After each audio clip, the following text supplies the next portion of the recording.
Okay, it is 15 past. Official game time has started, and let's see. Last time we were close to 100 people, so I'm a little bit, dragging my feet before starting the lecturing so that everybody has time to join, and I can see the participant list actively growing. We are 65 now. But I'll start. Nothing dramatic yet.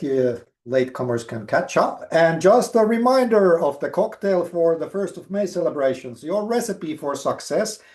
And happy to see that many of you actually have followed this, which is that if you miss a lecture, send us an email. If you can't contact your pair, which is bound to happen because we are over 100 people here, contact us and you will get a new pair and an extension of deadline, no worries. And then I'm really sorry, but there isn't much we can do about this, because there's still few of you who didn't get our emails because the only email we have is the one that the system gives. And if the system gives us the wrong email, then there's nothing much we can do. But we try to help you catch up with the course and all of that. So good. So that's recipe for success. And maybe just another friendly reminder that we are here to help you. So probably we can solve almost any problems you have. And you are number one on this course, and you're learning as well, and participation is important. So we try not to worship bureaucracy, but bureaucracy is there for a reason. But just be patient if we have Jaakko and Katri both working here. And by the way, today we have Katri, the Hello. person in the chair. Thank you, Katri. And if you want to see a face that what Katri looks like, was Jaakko last time, and next time Jaakko as well, I think. Good.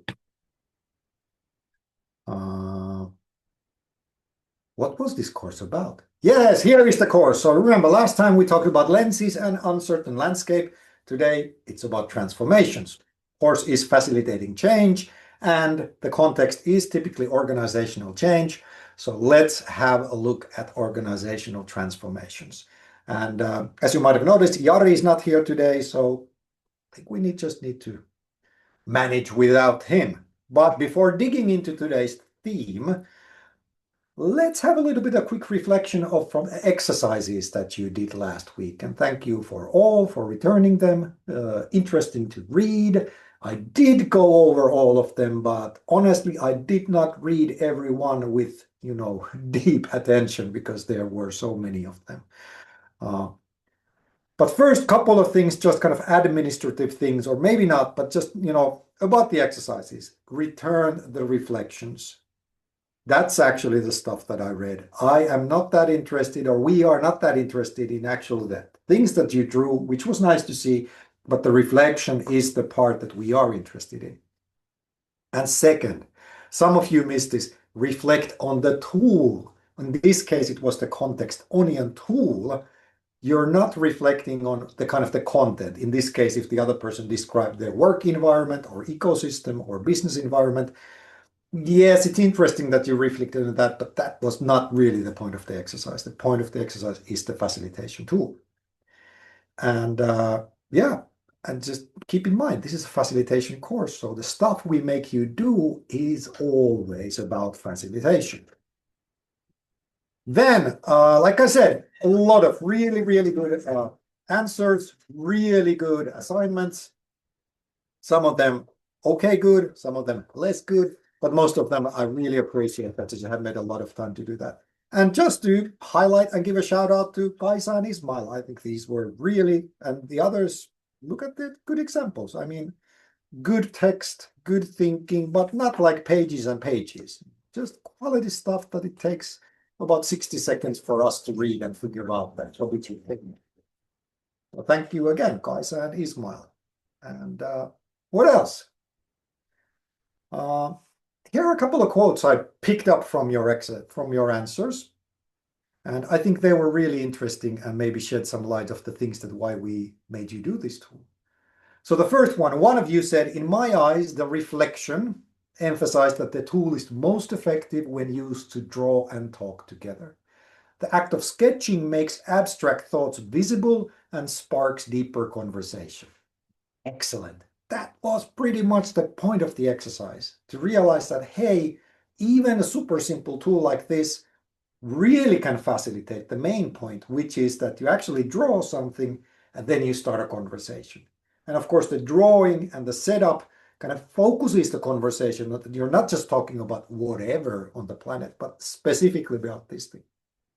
Next quote: how to understand most important issues without the context, when you should have relevant information in a few short sentences.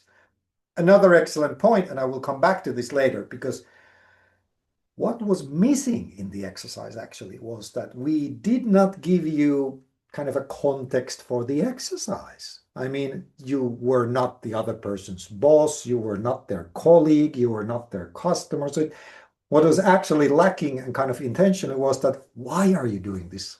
Why are you using this tool? Now it was just because we made you, but I'm really happy that somebody actually realized that, hey, this actually needs a bit more context. Why are we doing this? Third quote: the context onion clarifies how different stakeholders and project elements are interconnected. Yes, it's a very effective tool at the beginning of a project when understanding the overall picture and its dependencies is essential. So that's another thing we were hoping. And I really like that this person kind of put it into that, hey, it's a beginning of a project and we need to understand the bigger picture. So why not start a conversation based, for example, with this tool? Excellent. Last one. For me, the exercise highlighted how important it is to use a lot of time understanding the context of others. And like you see in this slide, I highlighted the last three words: context of others. And that's one of the key things about this tool, which is, again, simple but worth saying aloud. This is a social exercise. You're trying to understand the other person's context. And I think that if whatever leadership position you are in, it's really useful to understand the other person's context, not just your own context. Good. Thanks for those quotes. And I actually took one quote from previous years, because this is probably something you have read somewhere, that doing the same exercise a couple of years ago, somebody wrote, this refers to the classic example of the medieval stone layers, where one said that he's laying bricks, and the other's response was that he was building a cathedral. So again, how do you help others see the different perspectives of the same thing? Yes, you're laying bricks, and when you zoom out and understand the context, you go like, actually, I'm part of this something larger. And then maybe a couple of points I really want to make about this exercise as well. And point number one, which is the human point. Can you see the human relation in this exercise? And let's put it this way. If this exercise was just for your own use, that you would like to understand your own context better, it would not make sense. Why would you talk to this other person? Because you could just use this on your own. And maybe second kind of sparring question, if you replace the partner in this exercise with an AI, a generative AI chatbot, I don't think it would make sense either. Again, it would be the same thing, that you're just reflecting on your own about something that you probably know quite a lot about yourself. Why would you do this? However, if you need to connect another person into the conversation about the context of this project, then this is a perfect simple tool. And like in the slide, I highlighted these two words. If you need to get a connection to another person and talk about the context of the project, then this is the right tool. And I'm saying that generally speaking, when you're leading change, you have to create connections between people. You need to build those human relations. And these people, you need to understand other people's contexts, and the other people need to understand other people's context. And then you maybe can come up with a shared context. What is this all about? Where are we contributing? And so forth and so forth. And in this world we live in, where everybody seems to be thinking, how do you replace everything with AI, or how you automate these things?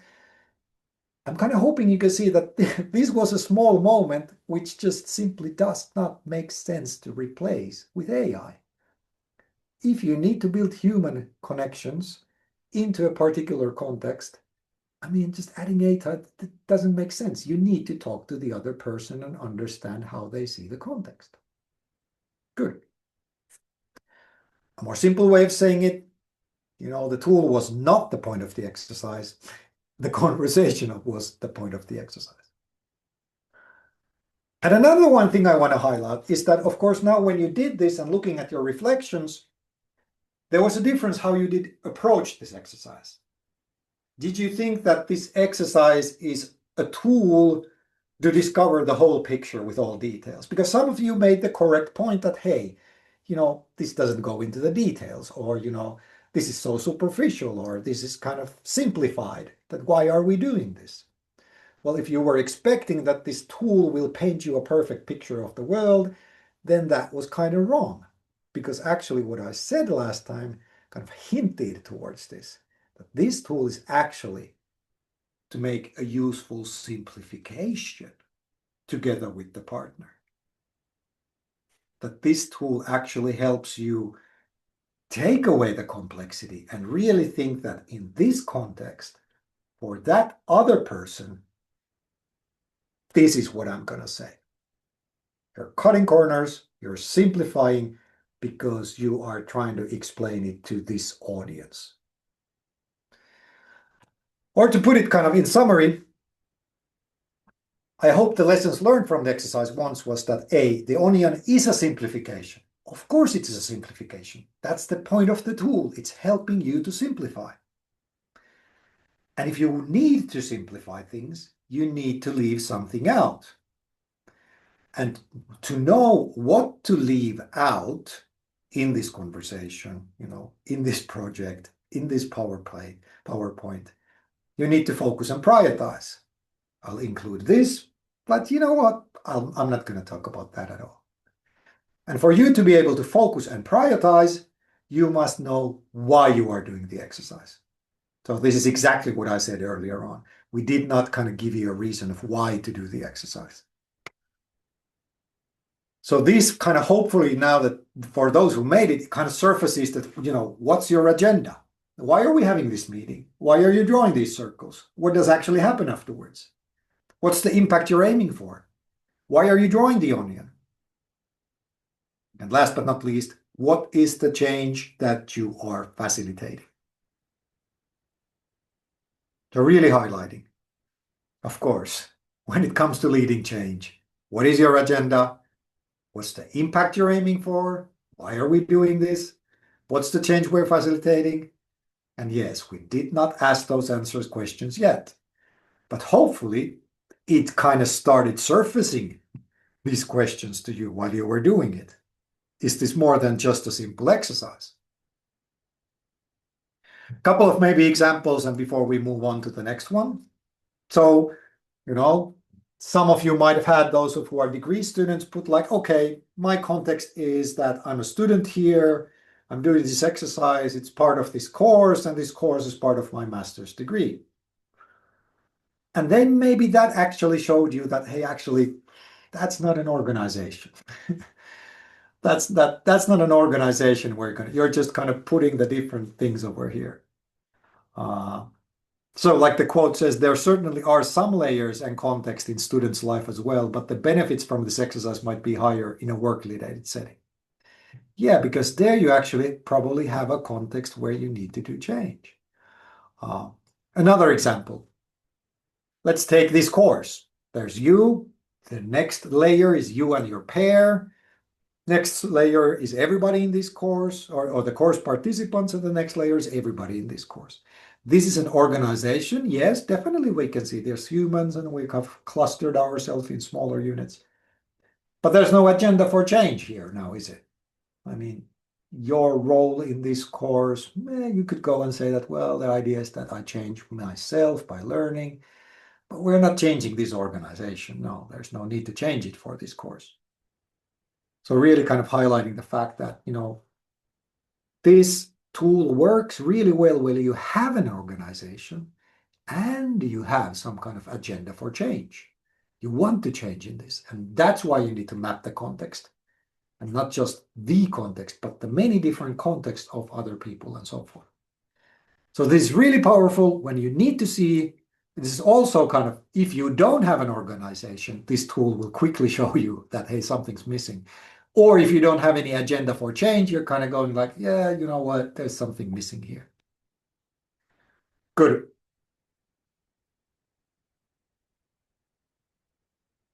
And we're going to return to this in this week's exercise.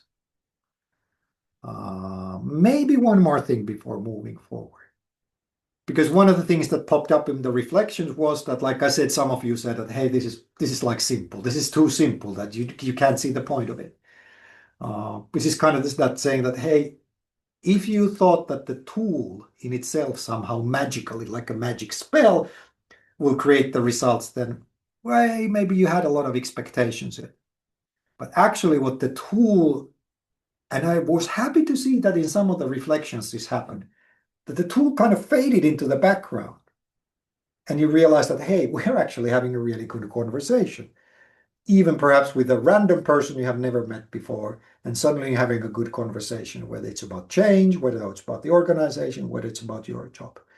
And of course, that's what it's the whole point. The facilitation, kind of when it's successful, it goes into the background. And the conversation is good. Let me have a sip of coffee and then we continue.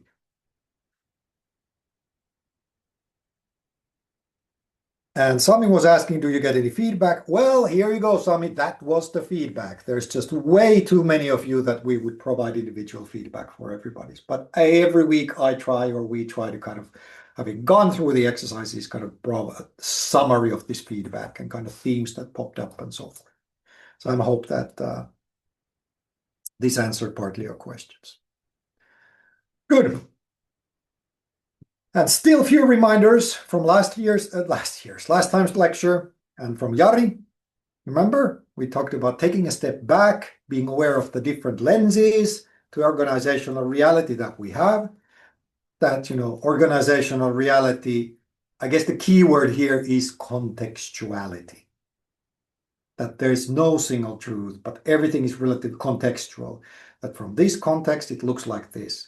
And we have, organizational reality is very much about the language we use, the meanings we associate with those words, relationality, that thing that I was highlighting just a few minutes ago, building those human connections, human relations, but also relations between humans and, systems and humans and processes and so forth. Processuality, that it's not a static thing, it moves forward. Practices, which is another word for habits and routines, those are key. And then the culture as well. And the thing I'm going to draw from this, or Jari's slides from last time, really is this, that there is no single truth about your organization. And you could say this is a scientific fact nowadays. I think in the past 20, 30 years, we have realized that, well, it is actually impossible, and even, it's not true. The organizations are just way too complex to have a single truth. So what we can have are different contexts and different lenses. And there's more than a few of them. So in other words,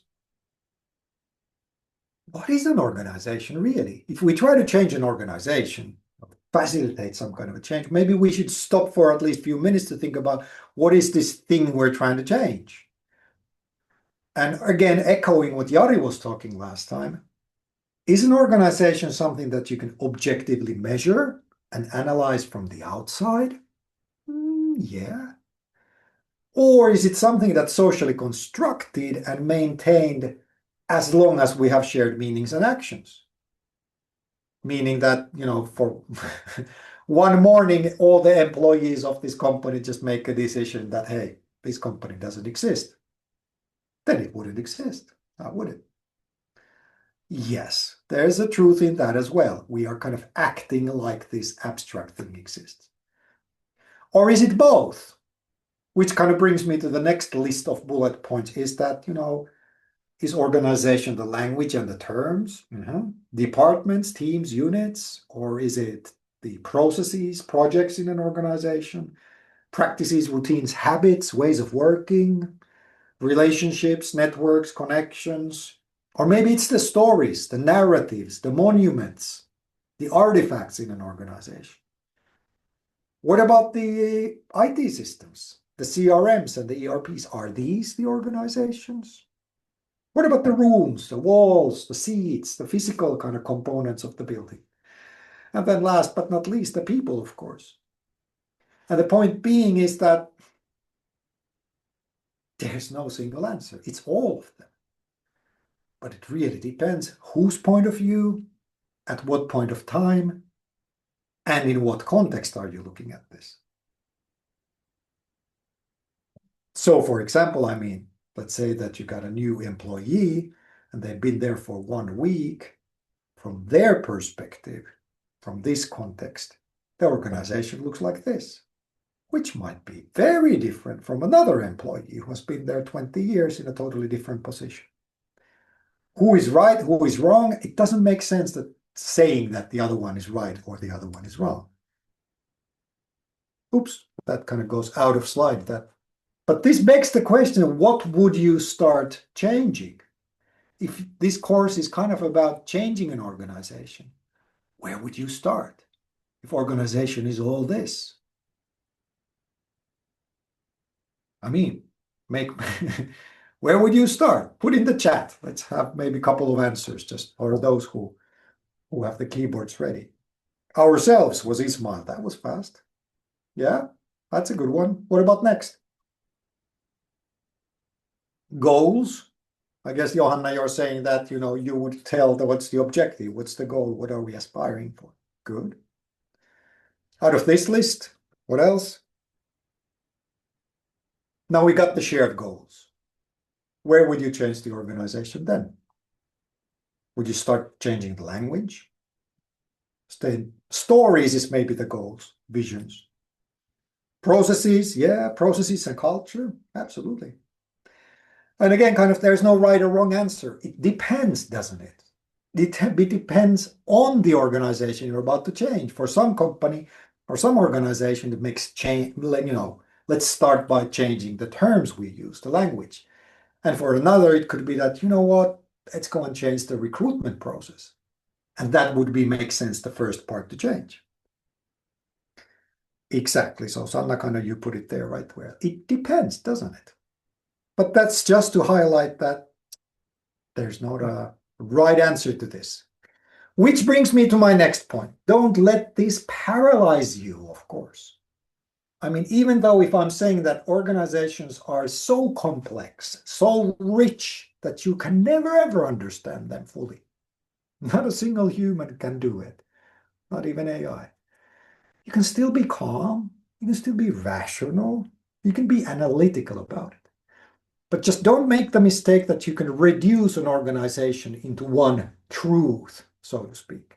That this is the truth, and then you would be arguing, no, it's not. Yes, it is. No, it's not. Don't make that mistake. But what you can do and should do is simplify and reduce. Because again, you can't make decisions unless you simplify and reduce. Let's say that you are a big boss in an organization and you need to make a decision. Of course, you need to simplify, you need to reduce, and you need to communicate to other people that, hey, from where I'm standing, and given the responsibility of being the CEO, the situation looks like this. And that's why I'm making this decision that everybody should start wearing hats in this organization, or whatever their decision is. But for that decision to be a good one, you need to understand the different lenses you leave out. That you go that, okay, for example, I am I'm excluding our customers' perspective. I'm excluding the perspective of these and these people, I'm excluding this perspective. I'm focusing on this perspective because A, B, and C. And that's what you should do. And you can be calm. You can be analytical about it. And the whole point is that you're not trying to tell people the truth about the organization. You're trying to paint a picture that gives them an understanding. Why are you making those decisions you're making? And I'm kind of hoping the exercise last week kind of now makes sense because now, okay. So now I have an agenda. I need to make decisions about our organization. So I need some kind of a tool that I can start understanding the different lenses of different peoples and then communicating my own view to other people before I make the decision. Great. But what does an organization transformation look like if that was the theme of today? For whom and what lenses? And again, using the onion as a diagram, stating the obvious, I mean, you can look at organizational change from the outside. You can look at it from top management perspective, middle management perspective, maybe a team leader, and then maybe a grassroots change agent. The change looks very, very different. And before we go to the few of kind of models or examples I have, we better learn the classics. I mean, organizational change has been there. I think it's as old as humanity. I would not be surprised if our Stone Age ancestors, when somebody discovered fire, understood that, we need to actually adapt to this new technological invention and change the way that we organize. And then they bumped into similar issues that we have bumped now in the year 2026. And the fact is that, organizational change is a very human endeavor. And when we do human things as humanity, we tend to be cyclical for the reasons that we just don't learn from past enough. So which means we face, although, AI has never been here before and the internet hasn't been here for hundreds of years, the human issues when it comes to organization are kind of similar and we can learn from previous things. So main point, learn from history, study what has been done before. And one of the things that if you have ever studied anything like this is these kind of classic models. Here on the left, we have the famous 8-step Kotter model. There on the right below, we have the Adkar model, which is very popular in companies. And then we just added that 1951 Lewin model of how to do changes in organizations. And they're really good. I mean, the way I see this is like a classical recipe. So let's say that you want to do French onion soup. I mean, you don't have to invent a new French onion soup recipe. You can go to something that's, 50 years old and proven, and this is how you make the onion soup, and then just follow that recipe. So that's kind of my take on these classics as well. They are great. There's a lot of knowledge behind them and even more experience. So just to go quickly, dig deeper into these. You can find all of these in the internet. They are classics. So the quarter 8 steps, create sense of urgency, build a coalition, don't do it alone, form a strategic vision, communicate that vision, remove every obstacle so that people can actually start doing and following the new vision, generate short-term wins, meaning that typically organizational change is a long-term project. So you need to keep the momentum going and people motivated. So, have milestones. Yeah, we all did this. Can you see change is happening?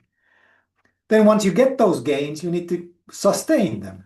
Otherwise, it typically falls back to the old ways of working. So, help people to keep hold of the new ways of working or the change that actually just happened. And then the last one is the institutionalization. That when the change has happened and people are behaving differently, speaking differently, having different kind of relations, then how do you make that into something that lasts longer and doesn't just disappear when the next crisis comes? And let's put it just a note there that Kotter model is typically seen as a more focused on organizational changes when you have a very diverse group of people and you need to align and motivate them. The other classical model is the Adkar model that comes from the 5 words. You need to create awareness. You need to create a desire, motivation for people, why they should change. You need to teach them the knowledge, kind of like how do they know what we're doing, why we're doing. And then just not knowledge, but the 4th one is the ability that they can, I can ask you to go and swim in a lake, but I should make sure that you have the ability to swim in a lake now that you know that we should go and swim in a lake. And then the fifth one is the same that the Kotter had, was the reinforcement, that once you gain things, how do you kind of galvanize them so that they don't just disappear overnight? And then, the fun exercise to do is, give these to AI and ask them that, hey, what if you blend these together? And the fun thing is that Adkar and Kotter both they are different, but of course we are human beings, so there are very much similarities. So you can kind of get these like a model like this, and I mean it's a good recipe. It makes really sense. Even if you're doing a small change, just go over the checklist. Have you checked that there's a clear vision? Do you have leadership and sponsorship and so forth?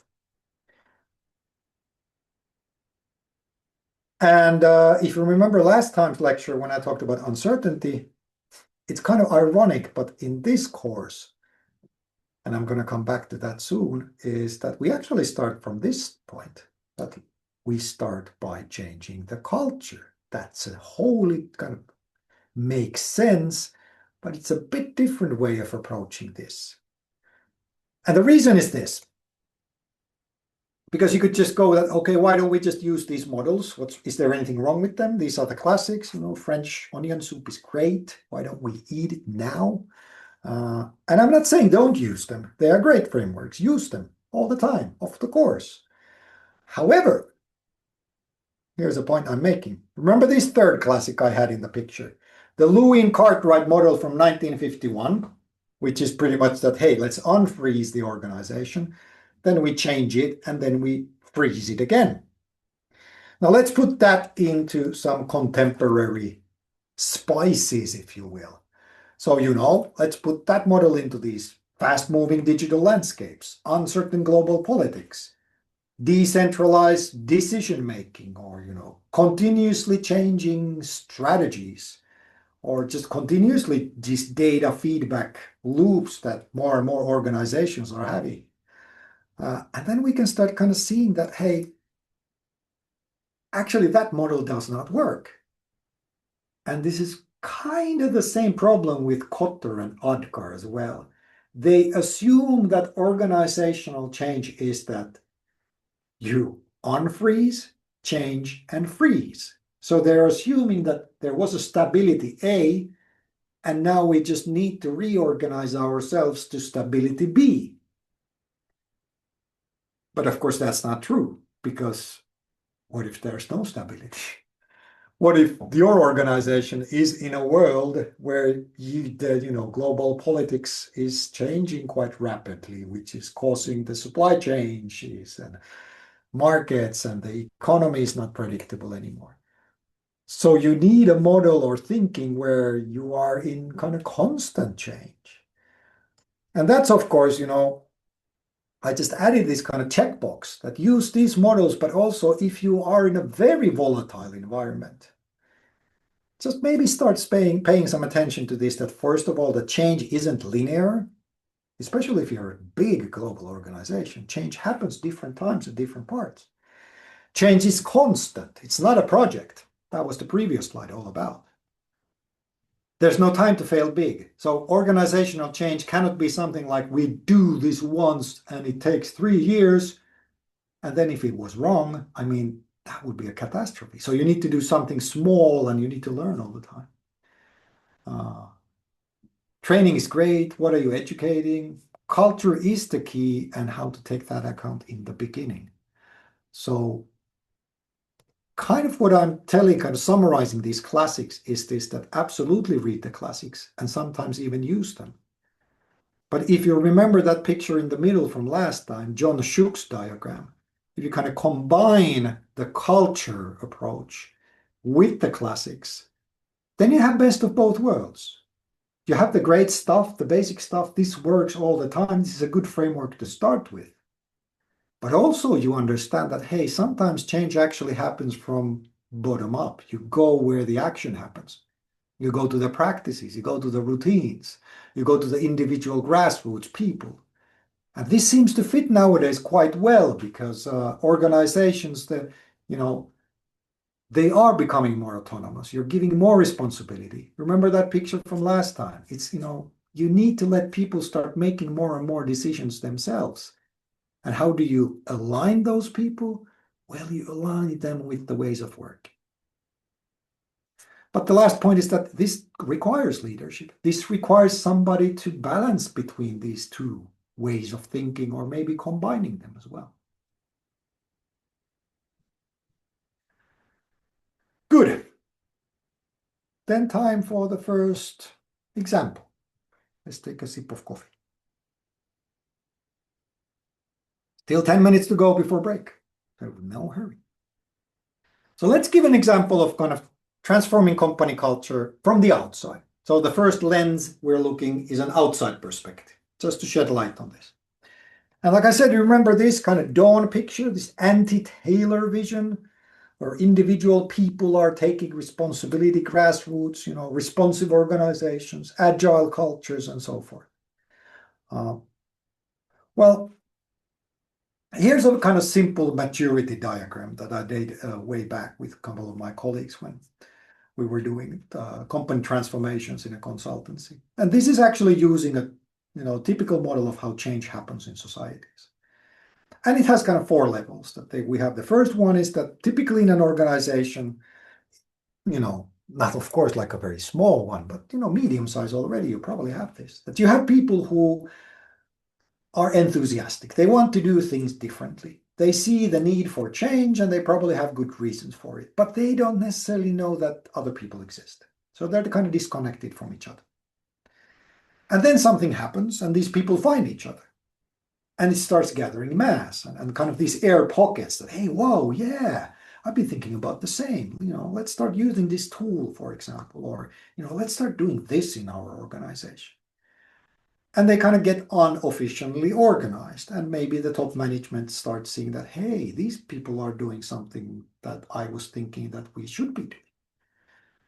And if all goes well, the next kind of step in this model is that, top management actually starts changing things. Kind of this big wheel of change goes, like maybe you get a dedicated change program and, there's resources, there's a vision for the change, and suddenly, we are on the way to the step number 4, which is the new normal.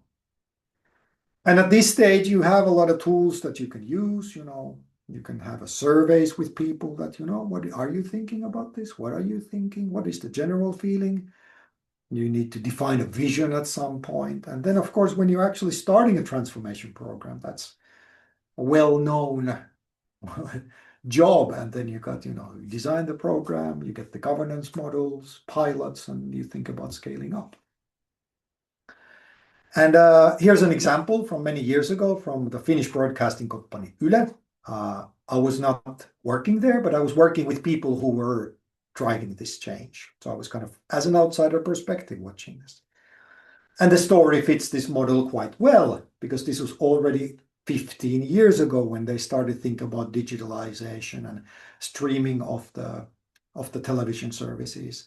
They hired a lot of people who had a digital background. They were starting building the Yle Arena, which is familiar to all us here in Finland. And these were enthusiastic pioneers. They were like, hey, mostly, software programmers, digital designers. And they were like, we want to work like this. We want to work in a Scrum team and we want to have the Kanbans and all of this. And eventually what happened next was that these people started getting together and the broadcasting company people were going like, hey, that makes sense. I want some of that too. And what they actually did concretely, they established these PO training programs, product owner training programs, where people could literally learn agile ways of working and Scrum as well. And this would connect these people together, the like-minded people. And they would have events, get-togethers, and you would have clear leaders. People would go, hey, you go and ask that person. She knows about these PO training. And then that person becomes kind of a leader of that change. And then ironically, I don't know if some of you remember, this was maybe almost 10 years ago, YLE had a crisis of company culture. Nothing to do with this, what I'm talking about, but it was journalistic culture, because there was said that the current prime minister way back was trying to influence the journalistic content of the newsroom. And that's, of course, a big no-no. And that caused a crisis. The CEO had to resign and they had to hire a new person. And this was, in a way, fertile ground for all the people in the step number 2 going like, hey, we've been thinking about our culture quite a lot. We would like to, we would like to have this kind of leadership. We need, this kind of organization, this kind of thinking. And that's actually what happened. And they hired a new CEO and she was very open towards these autonomous and agile ways of doing and so forth and so forth. And then they kind of changed. YLE changed. The project or the whole initiative was called Ketterä Yle, Agile Yle. And this actually became a thing and much of the company changed and became much more agile in that sense.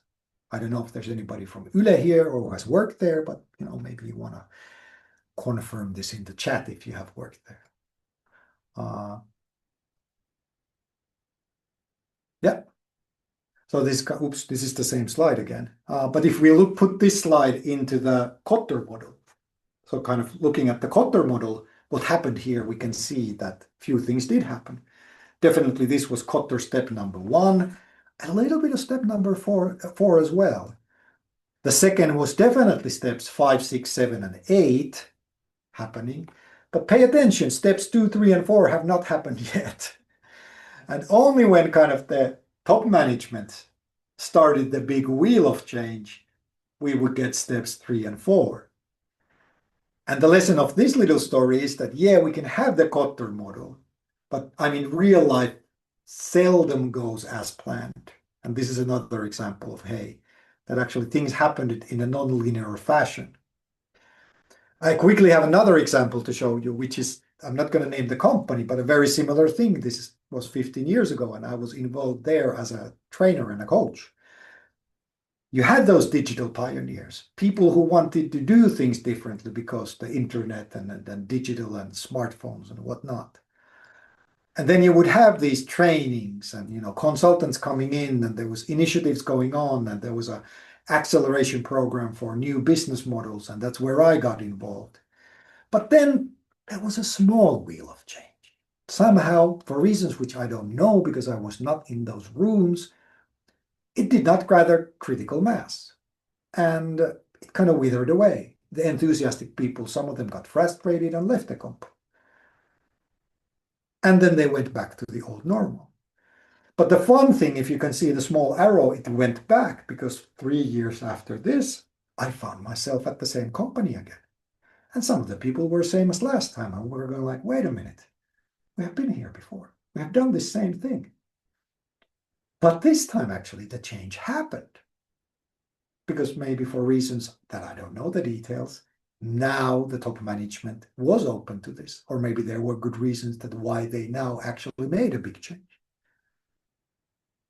But to again put this into the Kotter model, we can see that yes, starts with the sense of urgency. Volunteer army, volunteer army people are enthusiastic about it. Again, steps 5, 6, and 7 started happening. But then you can see that in step number 3, nothing else happened. Steps 2, 3, 4, and definitely not step 8 did not happen. So again, we can see that, yeah, it kind of makes sense to use these classics to understand and analyze, and definitely to plan change. But again, the real world is slightly more complex than your typical model. Good. Let's see, a couple of things to go. But the main point I want to make here is that company culture changes even if there is no official change program. That's a fact. And when that change happens, it's not linear. Of course, our plans are linear in the sense that let's do this, let's do this, let's do this. But the real world typically happens in a strange thing. And if you do nothing, things are going to change. The only difference is that you have no control or visibility to that change.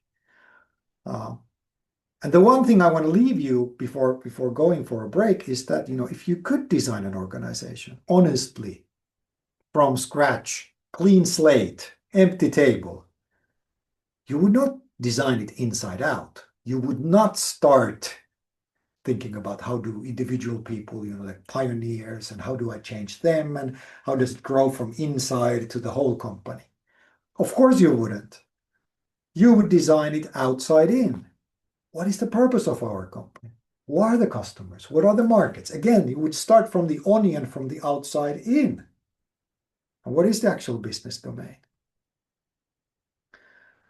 And just the final point before having our break is about change. And from this example I showed you was that if you have a large organization, then transformations happen inside out, because that's the logical way to change an existing organization. However, your whole rationale, your whole vision, your whole thinking why we should change, of course, should be outside in. The outside should influence who we are, what we do. And again, if you want to do this really well, you actually have both of them, the inside out and the outside in vision. Good. That was 45 minutes. Let's have a 5-minute break. We continue about 5:05. Some good points in the chat. One was that I actually skipped over step 4. I did that for time reasons. I'll try to get back to it. There's at least I think there are a couple of good points to be still made. But we got the main points. Well, let's continue. Lens number 2. So what does transformation look from top management perspective? And for this, I'm using this kind of roadmap. And, you can call this scientific or you can call this unscientific. But I mean, this is again a combination of what typically top management change looks like, or the actions that they should do when they are doing change. And you can find this as an infograph. And again, this was a combination I did with my colleagues back at my Bearing Point times in 2018. And typically, if you are, everybody imagine that you are in the top management of a relatively large company. I mean, 50 people or over. The very first step is that does the top level want to change? If they don't want to change, then we can just forget this and maybe try again in 6 months. And maybe your question to top management, again, maybe you are now the grassroots person. You're asking top management, dear top management, you want me to change, but are you ready to change? And typically, this, of course, in the Kotter model means those first 2 steps, that top management has the responsibility to create this sense of urgency. Why are we changing? But they also have, you need to build a coalition. It's not enough that one person makes this, even if they are a big boss. Typically, they need to build some kind of a team of somebody, collection or coalition of people that agree that, hey, this is what we should be doing and why. And typical questions at this phase are, sparring questions, whether top management wants to change, or, learning experiments. Are they seen as investment or are they seen as just extra cost? That will tell you immediately, are they actually honestly, truly want to change? Same with the failure. Is it okay to fail? Is it seen as a natural part of risk taking? If not, then, well, maybe they're not ready for change. How is it to give away decision making? Are they ready to overhaul the governance structures? And then, of course, personally, how do they personally show everybody else that they are changing? They are open to change. They're open to make mistakes and learn from them. Step number 2, once you have kind of checked the box, okay, I believe top leadership, they're ready for change. Step number 2, you need to make a strategy and vision. People do not know what is the new, what is the new normal? What are we trying to change to? So they can actually follow that. So again, the grassroots question is that, hey, you want me to change top leadership? Change to what? Give me some kind of a vision. Where should we go?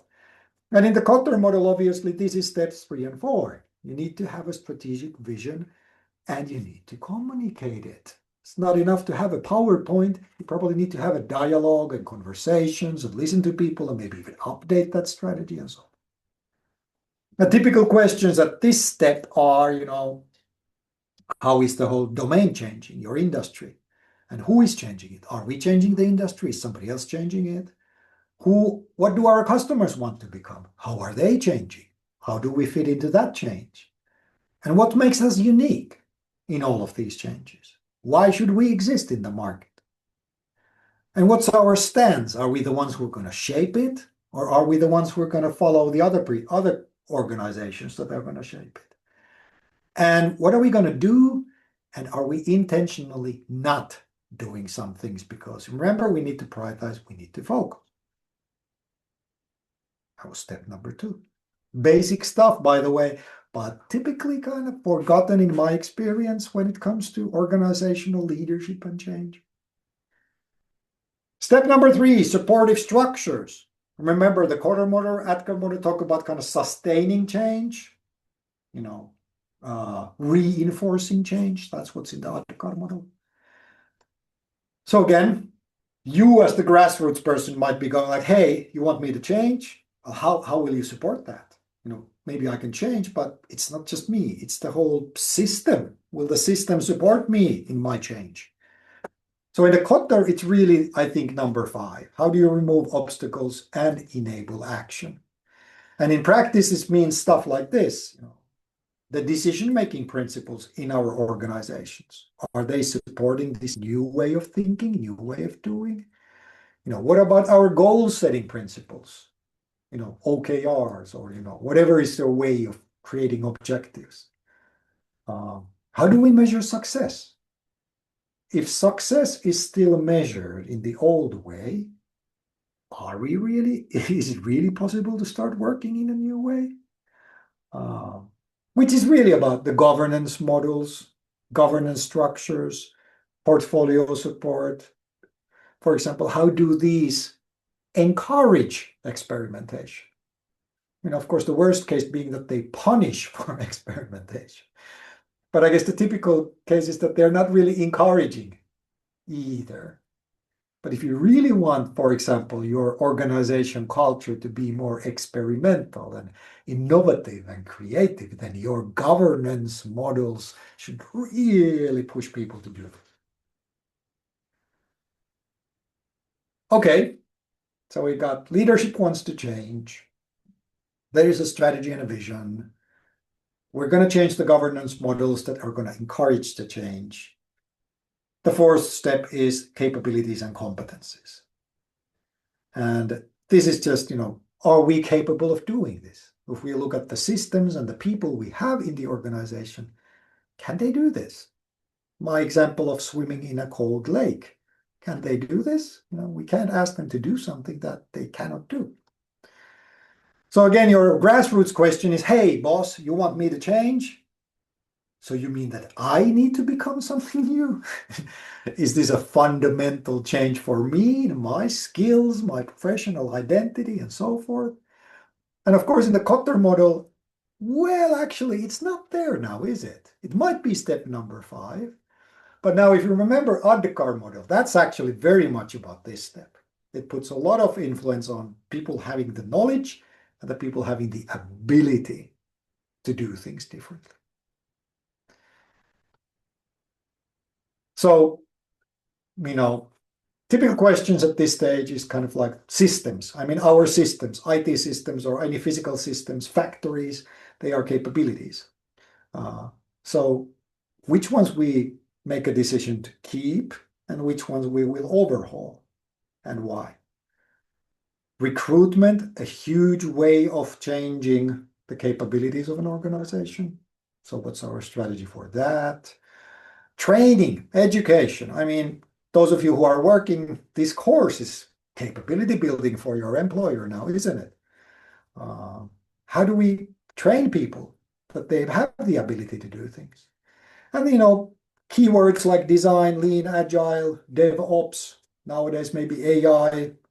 How mature are our people using them? Or how mature are our systems adopting them? And so forth. These are capability questions.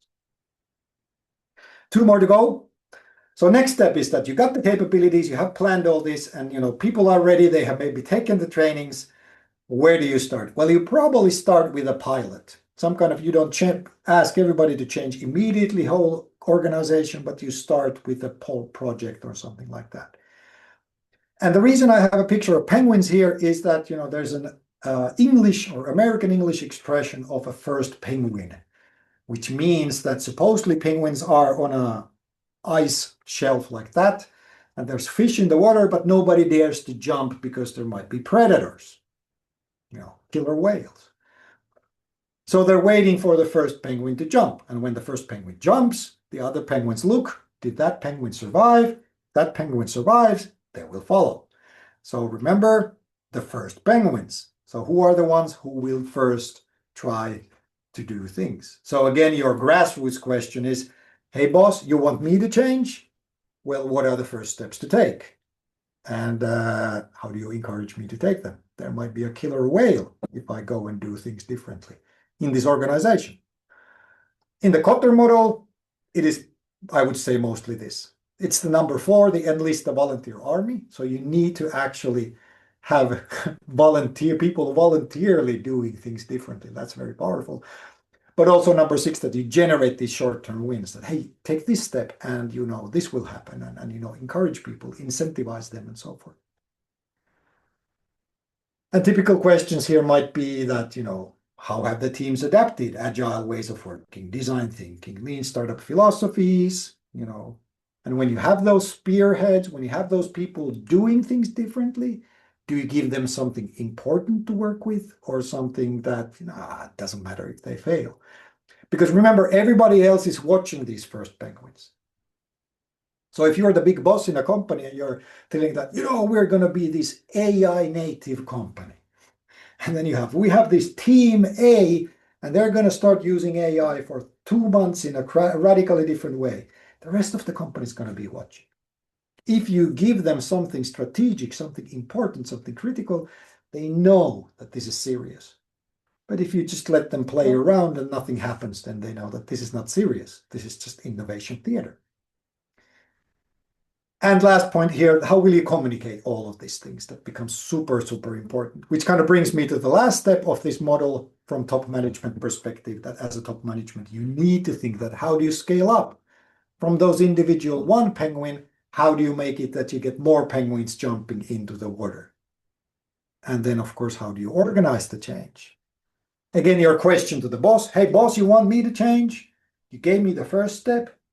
Do you have any idea what are steps 2, 3, 4, 5, and 6?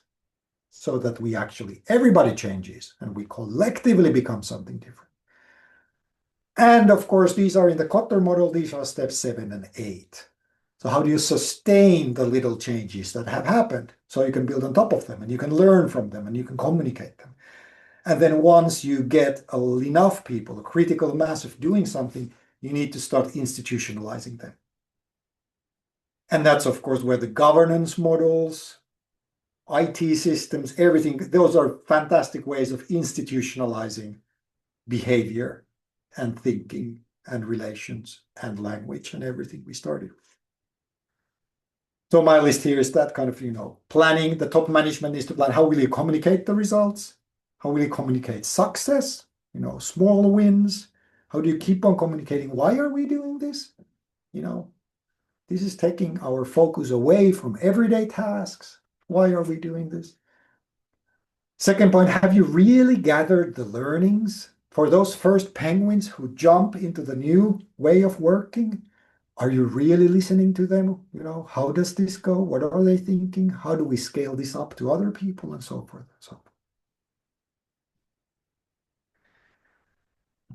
Good, that went fast. I'm actually a bit early now.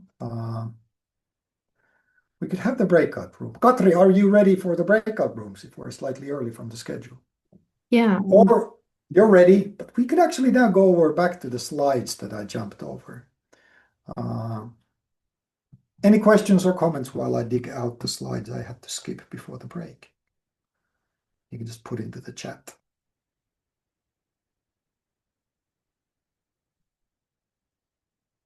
Yeah, it's surprising. Did I speak too fast? No, I'm over 5 minutes early.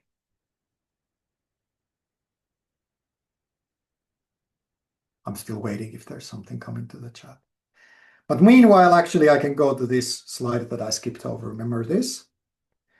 Or actually this one?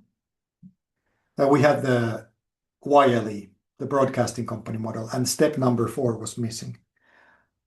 And the point about the step number 4 was this, that eventually in this broadcasting company case, they, like I said, they kind of reached this new normal.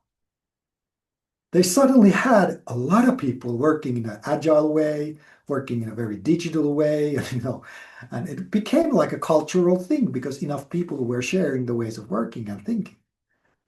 And the fun thing that I was observing as an outsider was that, the people who were running this change, the people, the change leaders, the change agents, they were like, whoa, we have finally built this beautiful ship that is very agile, but what do we do with it?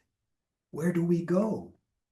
But fortunately for the broadcasting company, there were other people who were looking kind of like strategic focus areas. And then they kind of combined these two things, and this whole agile organization culture became a vehicle for digital customer experience, because that was their strategic goal. They wanted to be the really number one digital customer experience streaming service. So it kind of started making sense, and that's the reason why we need to be agile. And at the same time, a lot of the employees in YLE, they really value that, hey, they work for a societal impact. They have a meaningful work. They're kind of working for the government because they're funded by taxpayer money. And again, that became another reason that, hey, and for that reason, we want to have this agile culture. We want to have these agile ways of working. And and then actually, this is where we are at the moment. Something that I might have mentioned last lecture was that, hey, this is one of the questions in the 2020s. But more and more organizations are thinking that not just the vision that, we want to be number one when it comes to digital customer experience. That's like the vision of what they do. But you also need a vision of how do we organize? You need like an organization architecture vision. What's our vision for governance models? What's our vision for culture? That these things are not just something that happen afterwards, but we need to build a vision for them. We need to communicate the organization structure where we are aiming at. And this, of course, boils down to the kind of the constant change I was talking about. Good. That was that. I think I catched up some time.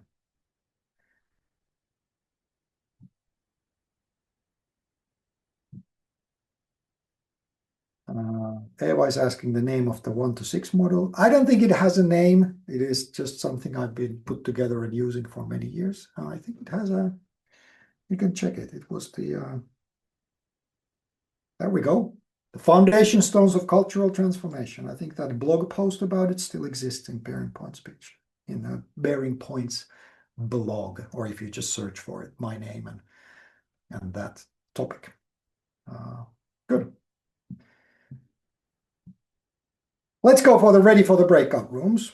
So actually what I'm asking you to do now is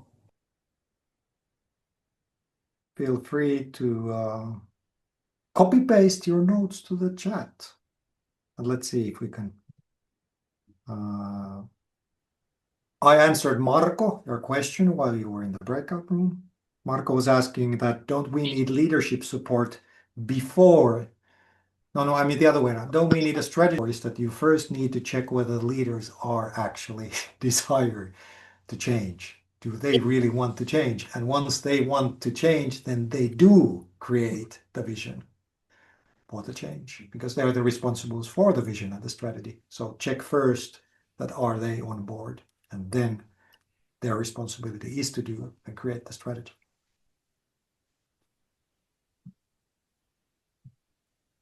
Good.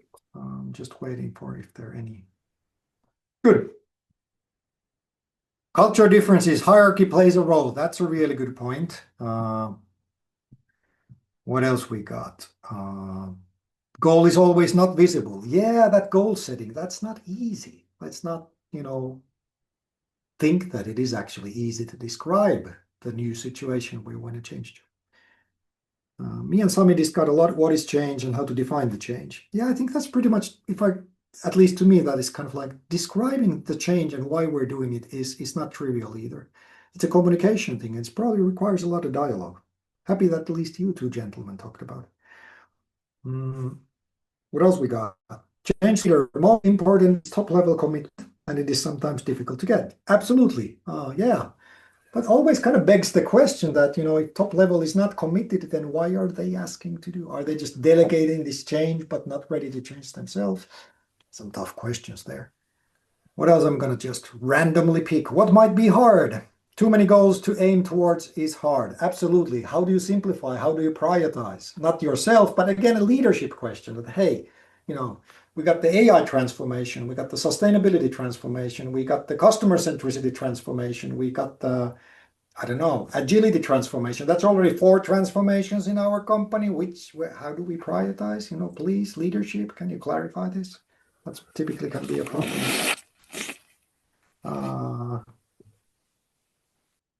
What else?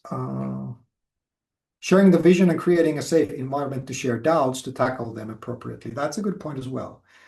And that's why I believe, in the past years, the safer space principles and everything, they are the fundamentals of psychological safety.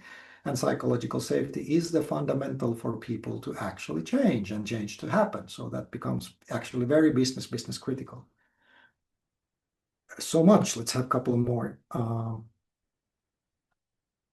Top level often wants change, but is not necessarily ready to do big things for change. And it is kind of, I don't know how many of you have been in a top management position.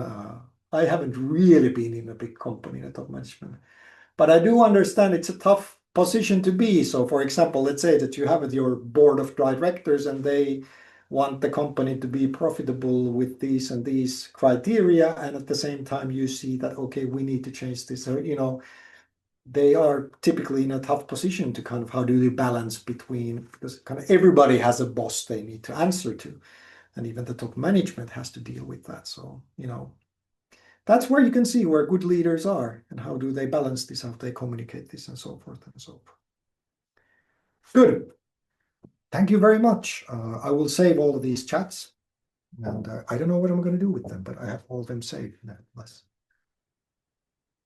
But kind of my take that what will be typical, I don't know if you have these typical roadblocks for change. What becomes difficult? And kind of classical examples in my experience as leading change, but consulting change, teaching change, is the governance.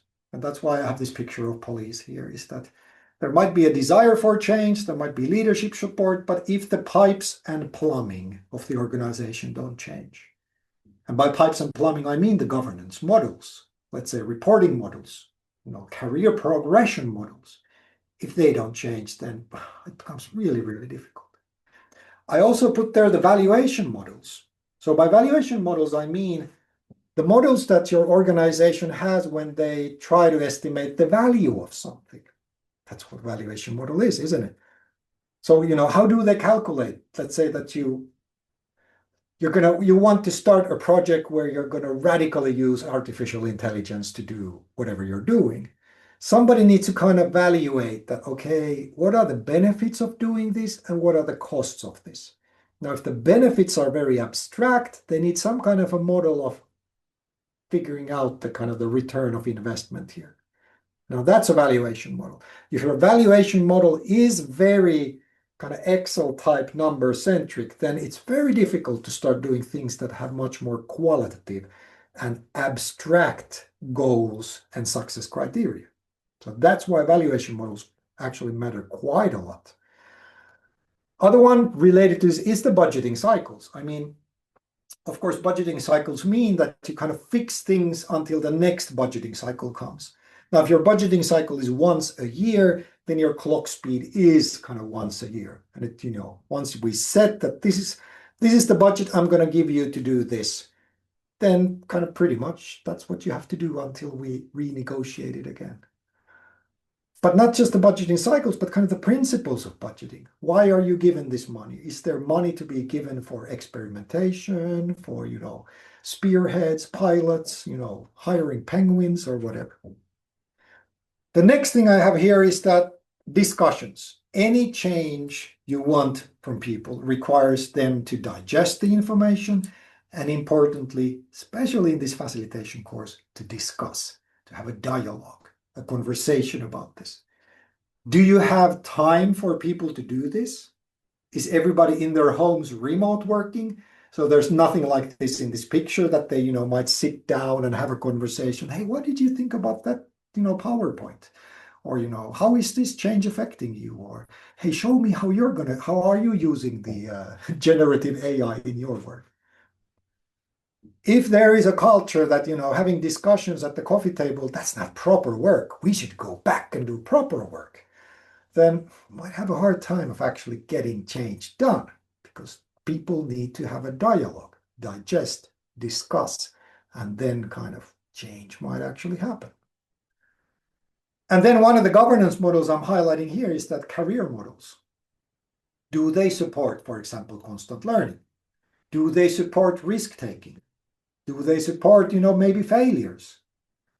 Or is the career progression in the organization such that, as long as you do what you're told, as long as you do what we have been always doing, then you will climb the corporate ladder?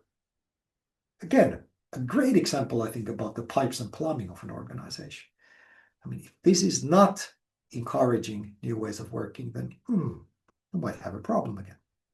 My main point here is that cultural transformation or organizational change is very, very holistic. It's not just an individual project. Let's say, hey, let's become agile. And, we got those guys over there. They're working on this agile thing that will change the company. No, it involves everything, of course. The strategy, capabilities, innovation, governance, structures, and like was mentioned in the chats as well, the top executives themselves. So, keep an eye on them. Or if you are a top executive, there's a start first with you. Good. We are getting closer to the end of the lecture. And now we get to the exercise for this coming week. Yes, I know it's 1st of May, so I'm kind of hoping you do no work tomorrow and Friday. But, still deadline is the end of the day, Monday. But, try to sort this out, and then we keep the kind of the rhythm.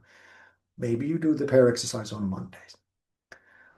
Which, as you can see from this slide, is a great day for all of us Star Wars fans, because it is May the 4th.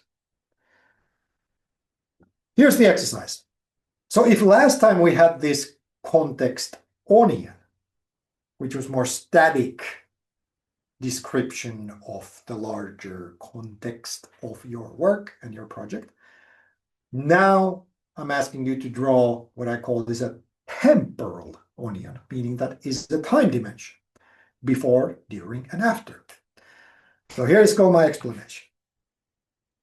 So if last week's point with this diagram was that, hey, your success as an individual, your success as a team is always defined by the layer outside, then, whether this is your success is defined by your own team, your team's success by the organization success by the whole company, the company success is defined by the market, and so forth.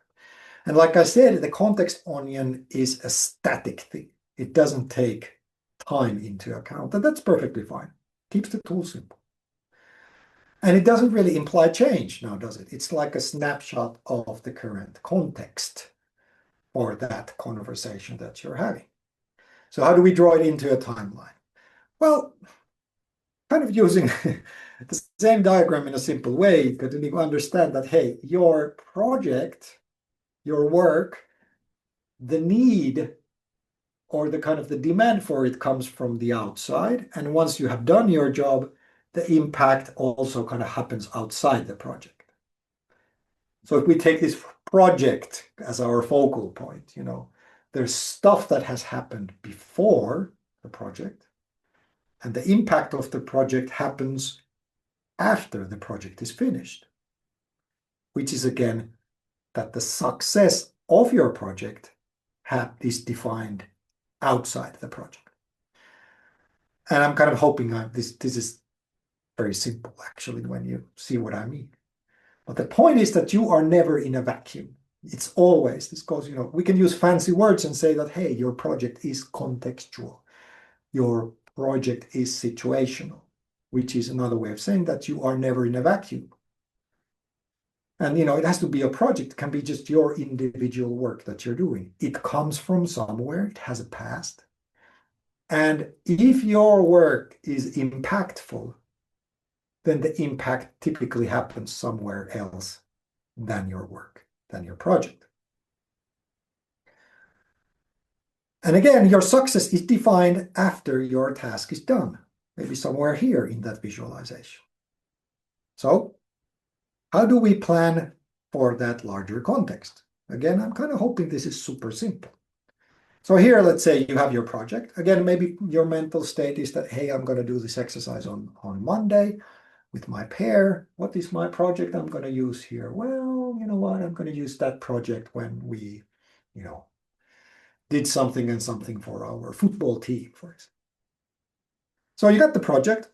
There's the beginning of the project, the starting context. Maybe you draw an onion, I don't know. And then there's the end where you define that, hey, this is the definition of done. This is when our project has become successful. But if you never zoom out, either left or right, then that's kind of a selfish, isn't it? You're just thinking about your own project, your own work. It doesn't really care about other people's goals and the larger organization. So let's draw a little timeline over here. Wait a second, I need to configure a few things. So let's say this is your project. And obviously, the first step you probably want to do is that, hey, your project has ended by the end of May. What has happened in the May 2027? What has happened 1 year after the project? What is the desired impact? Can you say that, let's take a time machine and go to May 27, and what would people say? Like, yeah, I'm really glad we had this project a year ago because it created this impact that now this and this and this and this. What is the desired impact that you want from this project? And then you start backpedaling. If this is the long-term impact, what is the midterm impact? So what has happened 6 months after the project?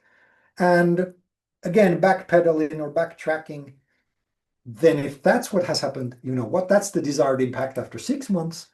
What is the desired impact after 1 month? And you can kind of guess the next one is that, okay, when the project ends, what do we need to have ready so that actually this now happens, that after 1 month we get this, after 6 months we get this, and after 12 months we get this. But you can see the point here, what I'm driving at is that don't start from end of project to 1 year, but do it the other way around. Start kind of going backpedal, go to the 1 year impact, and then backtrack to the end of the project. Because now you're really thinking impact first. And then, of course, you better save some time of thinking that where did you actually come from? What's the history? Where do we come from? What does exist already before you start the project? And then kind of what needs to be ready before we start. And now you're actually planning this one project into a larger context. And now we have this time. So if the previous exercise was understanding the kind of organizational static context, that, where does the impact happen or where should it happen if we're successful? Now, this one, of course, is the temporal structure. And you start with the impact you desire, and then you backtrack to the project. But also you backtrack further that you understand, where did we come from? Has somebody else been doing similar stuff before? Are there any other projects that are running? Did we fail 3 years ago, but now we're trying to do the same again? And that becomes really, really important information. And that's what I mean by temporal context, kind of time dimension context. Sounds simple. I kind of hope it sounds obvious to you, because if that's obvious to you, then you are pretty good in leadership and project management. Is this scientific? I don't know if this is scientific. This is how the world works. This is how you create successful change. And remember the point of this course, that this tool that I'm asking you to draw, it's not a magic spell. It's just a tool, and which means that use the tool as a starting point, but you can adapt it if you want. But I think the tool in itself is pretty good. I mean, it's been used in this course for 6 years and used in many other contexts as well. But my main point is the stuff in the green color here. Remember this time, pay attention to the process the tool facilitates. Work on the tool, ask the other person to describe their project and see what's the desired impact, what kind of a timeline you draw, and then save some time, 5 to 10 minutes, to reflect together. How did this tool work? What did it actually show? How would you use this tool in your work context, and so forth and so forth. And if something was difficult to describe, then why was it difficult? What might be the root causes? For example, it's like, I do not know what's the 6-month desired impact. Why? Why don't you know? Why are you doing a project where the impact is not clear? What might be the cause of that? Is that a leadership problem? Is that a market problem? Is that your own problem? What it is? So another way to think about these tools is kind of like, what conversations pop up? And then have like a meta level discussion that, wow, that's an interesting conversation. So here's your one slider, drawing the before and after of your pair's work. So just like last time, you're not drawing your own. You are drawing and asking the other person's project. So the other person is just answering questions, and you are kind of facilitating and drawing and going like, hey, did I understand this right? This is how it goes? What about this one? How did it go there? Okay, interesting.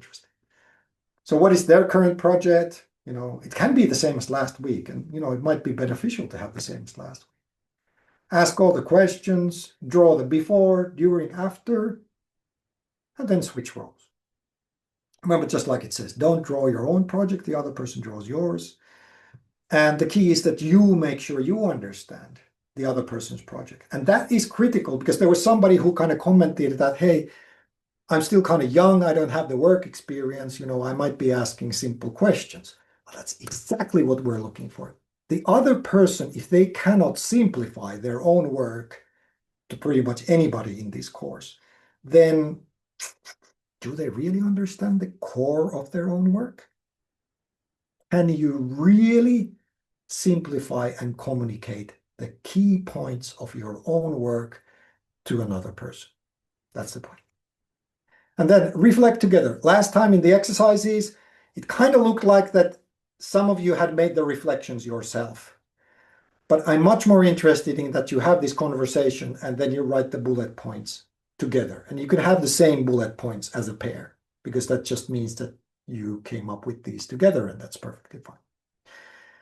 And return the drawings and the reflections. The reflections are the stuff that I'm reading. Return them by the end of Monday. And I hope you find enough time to do this, especially those who are celebrating Vappu starting tomorrow. Good. Has there been any questions here? Thank you. Katri put the attendance form into the chat, as you might have noticed, just to make sure you noticed. What is more useful for this exercise, to focus on past project, to reflect on it, or in a future project? I don't know, Christina. That's a good question. You just need to decide yourself. Which one do you think is more beneficial? If it's a past project, then you can see how the tool works, because you kind of have all the knowledge. If it's a future project, then maybe it actually helps the project, and not so much focusing on the tool. But you know what you want to do. But just have a project and be ready to explain it. That's it, lecture 2. Don't leave yet. Key takeaways. You can you can copy paste the whole lecture into your Gen AI chat, and And I'm sure you'll put the slides there as well if you want. That's up to you. Further readings, there are plenty of further readings. Here's actually the link to the model I used, the bearing point blog post, but a couple of other articles as well, and links to ADCAR model, links to the Kotter model, and then some academic articles as well. And then it is your checklist, attendance form, FITEC students, Alta degree students, mark your attendance. If you miss that, you are in trouble. The slides, the recordings, everything will be in Google Drive. I think, Katri, you just put it there in the chat. And then, oops, it says Annika from last year. It should say Katri and Jaakko will send you an email. I hope tomorrow. I don't know. Jaakko is in Berlin. Katri is doing Vappu, but I'm sure we have this covered. And if you leave the course, just let us know so we take you off the list and then we don't pair people who are not in this course. All questions go to the email. And see you on May the 6th. And happy Vappu, everybody. Those of you who are not in Finland or not Finnish, that's a pretty big celebration day we have here starting tomorrow. So looks something like that in that picture on Friday morning. Am I right? I think I'm